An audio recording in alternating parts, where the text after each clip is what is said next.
So while you're watching democracy stumble across West Africa, from the one-party rule in Benin Republic to Nigeria's total capture, one leader just made a move that really tells you everything about how power works in this region. The president of Ivory Coast, Alassane Ouattara, just gave his brother a powerful job. And not just any job, a brand new position, which is a deputy prime minister. Now, on the surface, that might sound normal. It's not. This is family rule, dressed up to look like progress. Here's what's happening.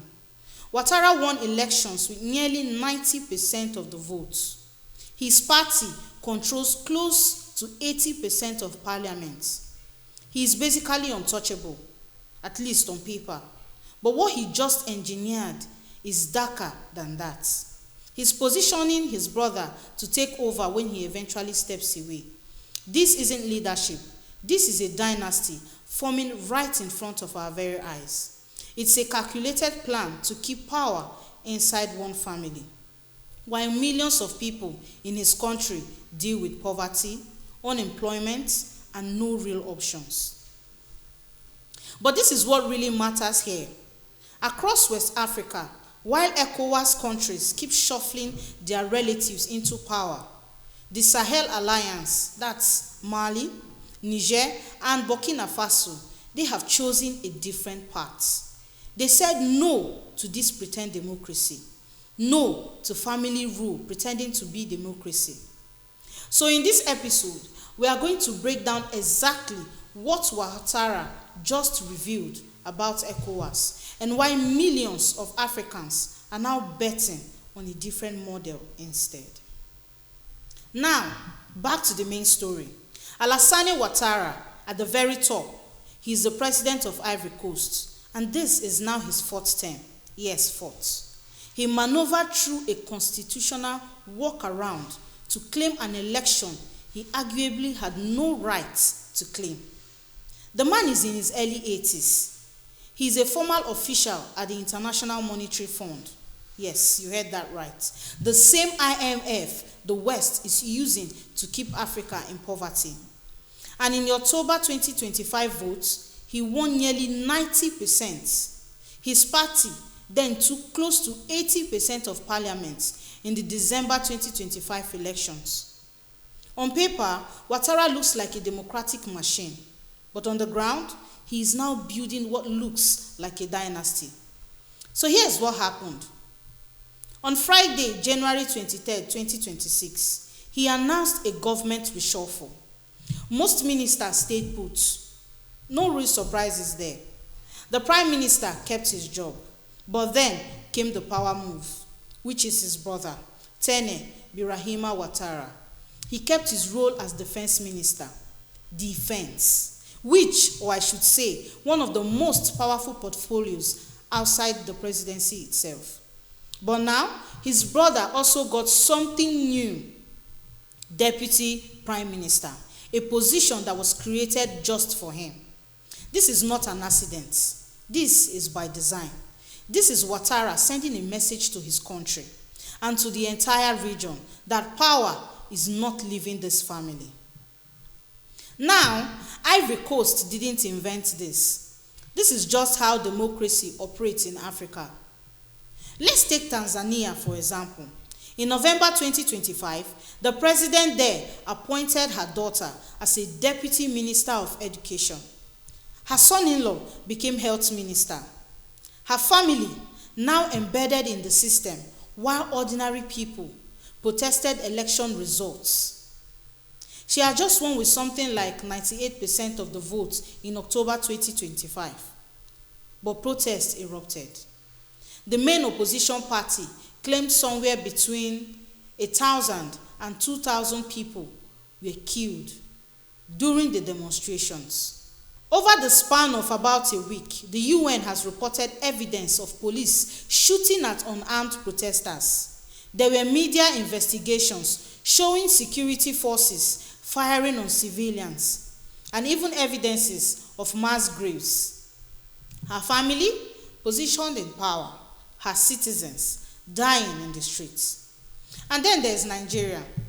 The ruling party now controls 28 states out of 36 states as of January 2026. Governors have been defecting, one after another, over the past several months. This isn't really democracy. This is consolidation. One-party rule dressed up in democratic language. Uganda, Kenya, Cameroon, the pattern keeps repeating. Leaders surround themselves with family. They create positions for relatives. They use their election wins not to lift their people, but to secure their bloodlines. And the people who defend this, they make enemies defending these kind of leaders. They sacrifice for parties. And what do they get in return? Absolutely nothing. Just poverty, no jobs, no hope. So what do? They migrate. They leave Africa because their leaders won't let them believe in their own countries. So here is the calculation. Ouattara is now in his 4th term. He is 83 years old. But can he go a 5th term? Can he find another constitutional loophole? Can he convince Parliament again that the rules just don't apply to him? Maybe, maybe not. But his brother doesn't have to wait to find out. By placing Téné Birahima Ouattara as Deputy Prime Minister, Alassane has basically written the succession plan. If people power stop him from running again, his brother is already in position. His brother becomes the next president of Ivory Coast. The family keeps the throne, and the state becomes a possession, not a service. This is succession planning, disguised as governance. And there's something really cruel about the timing here. Ouattara just reshuffled his government.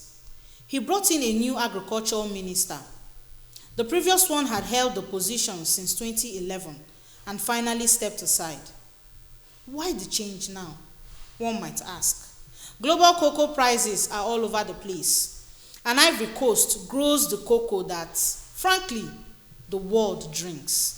In October 2025, the government set the price farmers get at the farm gates, raising it by more than 50%. But by January 2026, global prices had dropped to somewhere around $4,600 per metric ton. Big multinational buyers refused to purchase the remaining stocks. Roughly 700,000 tons of cocoa sat there unsold. Farmers without income for nearly 2 months were forced to sell at steep discount prices. Some had to destroy cocoa that had already rotted. But the government is busy reshuffling, creating new positions for family members, building the dynasty. Meanwhile, cocoa farmers, who are the backbone of Ivory Coast economy, are left with empty pockets. This is the ECOWAS story in one image. Leaders are focused on succession, on power consolidation, on keeping wealth in tight circles, not on the people who actually created this said wealth. Now, shift your eyes across the border. In Burkina Faso, Captain Ibrahim Traoré made a very different choice. Traoré came to power in September 2022. He could have done what Ouattara did. He could have used his military background to position allies, relatives, family members. He could have promised elections and kept delaying them.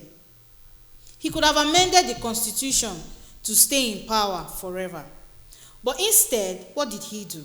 He did something that most would call radical. He said, no more fake democracy. No more wasting time and money on elections that don't matter while people are dying. Burkina Faso suspended elections, and in May 2024, the transitional government extended the transition period by 5 years to mid-2029.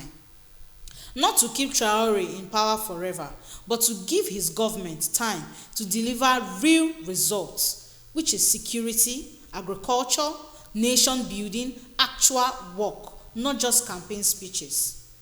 And then in July 2025, they dissolved the National Electoral Commission entirely. The government called it a waste of money. The commission had been receiving close to $900,000 a year just in subsidies. They said abolishing it would strengthen oversight of the electoral process while reducing outside influence. The new charter does allow Traoré to run when elections eventually happen. But elections are not the priority, not until they have retaken all territory from jihadists. Compare that to Ouattara, his 4 terms, maneuvered constitutional tricks, and now a brother sitting in the deputy prime minister's seat, waiting in the wings. The Sahel Alliance chose clarity. ECOWAS chose deception.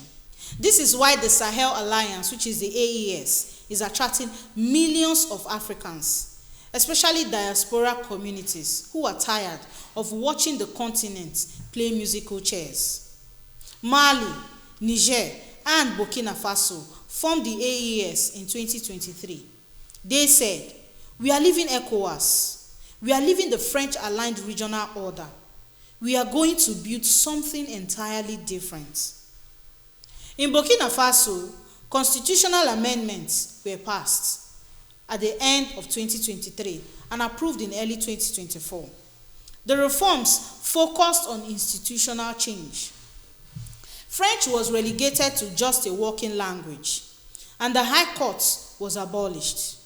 A revised constitution was officially adopted in late 2024. Meanwhile, in ECOWAS countries, leaders are reshuffling cabinets to secure family positions. Cocoa farmers are going hungry. Millions see migration as their only option. Systems are decaying under the weight of elite corruption. The AES said, "We will fix security first. We will build food production. We will educate our youth. We will make this land work. And then we will hold elections when we have something tangible to show for it." That is not a dictatorship. That is revolutionary leadership. So here is where we are. In Ivory Coast, we have Ouattara with his 4th term and his brother as deputy prime minister. In Tanzania, we have her families who are ministers and thousands reportedly killed during post-election protests. In Nigeria, where the ruling party controls 28 states and is consolidating power ahead of 2027 elections. Uganda, Kenya, Cameroon, all of them are playing the same game. Another version of West Africa offers you this.